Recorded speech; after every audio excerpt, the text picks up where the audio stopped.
Untuk yang nomor 1 ini, yang nomor 1A, apakah partikelnya bergerak ke bawah? Pertama kita mendefinisikan dulu ini sebagai X, dan ini sebagai Y, ini sebagai Z. Cara menentukan apakah partikel ini bergerak ke bawah dengan cara ZT itu kan awalnya T kuadrat kurang 3T ditambah 2. Nah, kita tentukan dulu turunan pertamanya. Jadi Z aksen T sama dengan 2T dikurang 3. Kemudian untuk menentukan apakah partikel ini bergerak ke bawah, maka turunan Z ini harus lebih kurang dari 0. Nah, turunannya tadi 2T kurang 3 kecil dari 0. T nya kurang dari, ini pindah jadi 3/2 atau T kurang dari 1,5, sehingga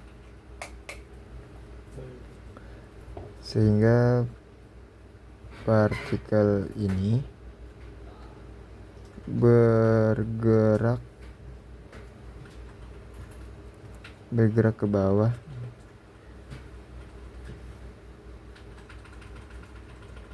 saat 0 kurang dari sama dengan T kurang dari sama dengan 3/2. Untuk nomor yang kedua, menanyakan apakah partikel pernah berhenti bergerak. Pertama kita mencari kecepatannya dulu. Mencari kecepatan yaitu dengan turunan pertama, yaitu R aksen T itu sama dengan cos TI min sin TJ kemudian ditambah dengan 2T min 3K. Untuk menentukan apakah pernah berhenti, maka kecepatannya ini harus sama dengan 0. Kalau berhenti, berarti kecepatannya harus sama dengan 0.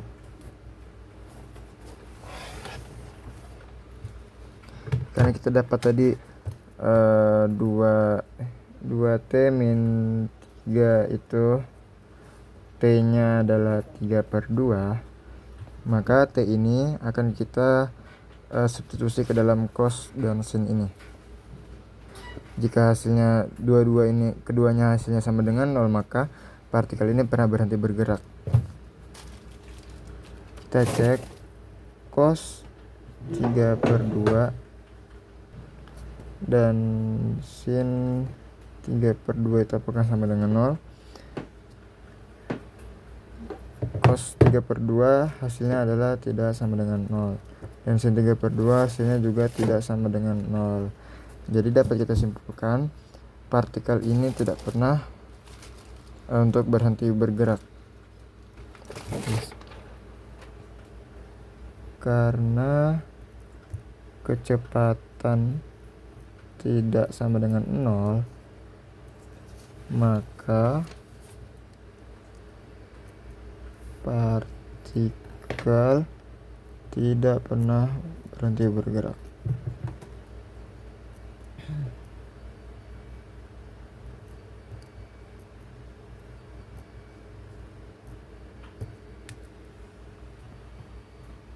Untuk menjawab soal yang C ini, pada waktu berapa saat posisi mencapai 12 meter di atas tanah, kita menggunakan yang T kuadrat min 3T tambah 2.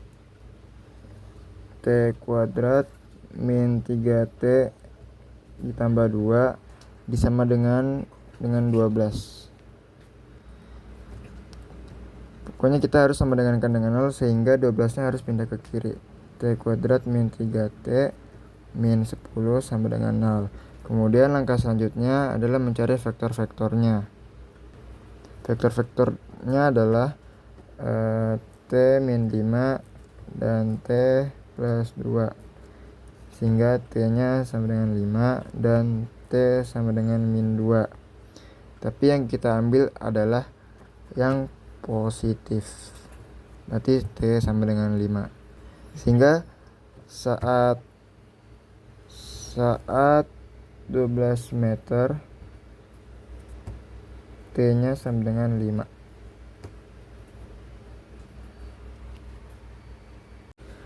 Untuk menjawab soal nomor yang D, berapa kecepatan saat posisinya 12 meter di atas tanah? Yaitu dengan cara panjang vektor kecepatan mutlak.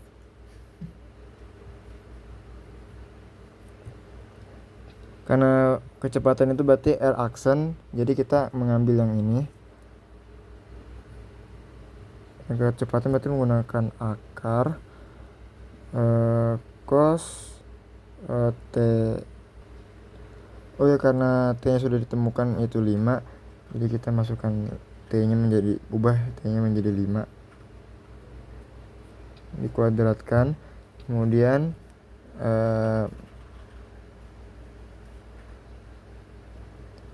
ditambah min sin 5 kuadrat, kemudian ditambah dengan 2 kali 5 dikurang 3, dikuadratkan. Hasilnya sama dengan 1 ditambah dengan 7 kuadrat. 1 tambah 7 kuadrat hasilnya adalah 1,49 akar 50. Sehingga kecepatan saat posisinya di 12 meter di atas tanah adalah akar 50. Yang kelima, tentukan vektor arah dari garis singgungnya. Karena ini mencari vektor arah, yaitu sama saja dengan mencari vektor kecepatan, yaitu Vt yang ini. Sehingga dapat kita tulis Vt sama dengan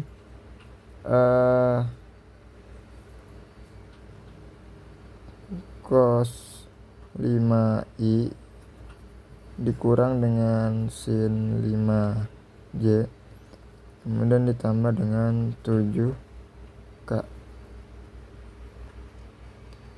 Jadi ini adalah jawaban dari yang E.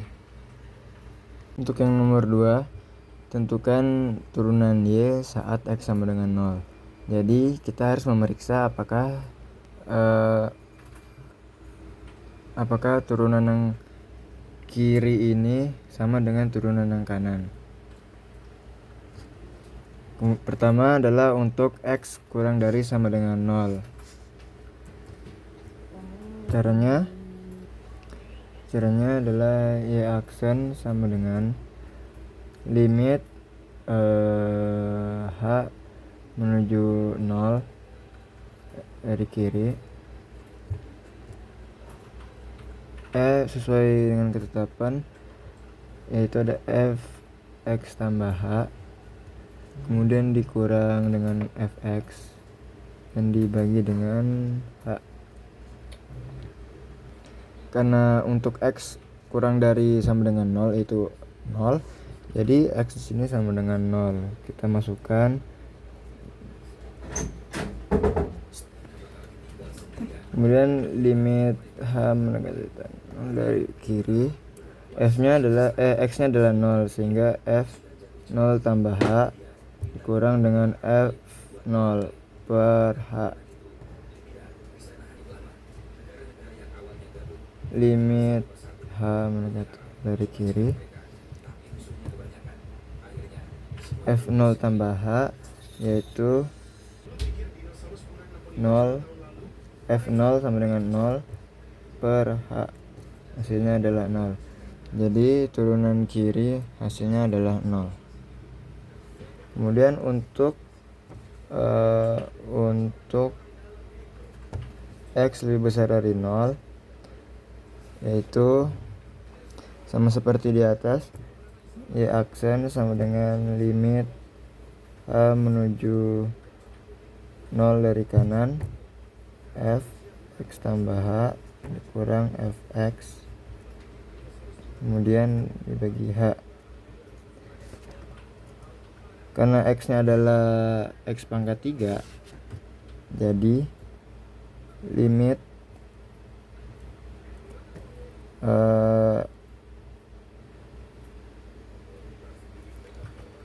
H dikurang dengan 0 dibagi dengan H,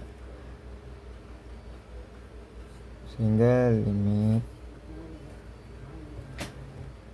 H-nya yaitu X pangkat 3, fungsi H itu sama dengan fungsi X yang X-nya lebih besar dari 0, berarti X pangkat 3 sama dengan H pangkat 3 per H sama dengan H kuadrat. H kuadrat sama dengan karena ini H mendekati 0, jadi H kuadrat sama dengan 0. Jadi maka ya aksennya itu sama dengan 0 karena turunan kiri dan turunan kanannya adalah sama hasilnya 0. Kemudian untuk yang B itu menentukan tentukan besar kelengkungan kurva di titik 0,0. Rumus kelengkungan yaitu panjang y aksen per 1 ditambah y aksen kuadrat, kemudian dipangkatkan dengan 3/2. Untuk menjawab rumus ini, kita harus menentukan dulu y aksen dan y aksennya. Seperti yang kita ketahui, y aksennya itu tadi 0.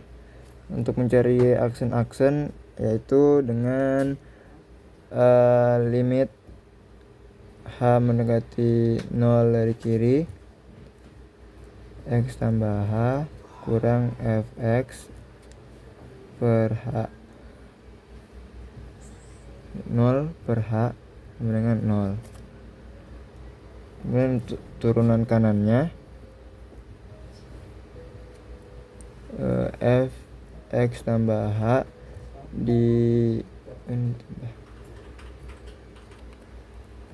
ditambah dengan Fx per H, itu hasilnya 3H kuadrat per H sama dengan 3H. Karena hanya mendekati 0 maka hasilnya 0.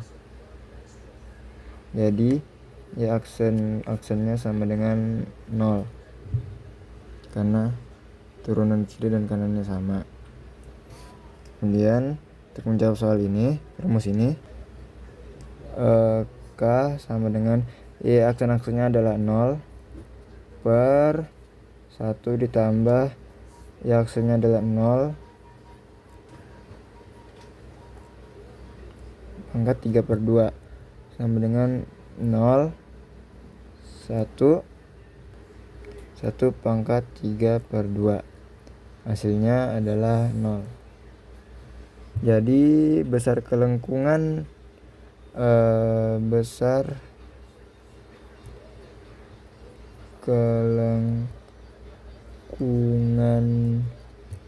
kurva di titik 0,0 adalah 0.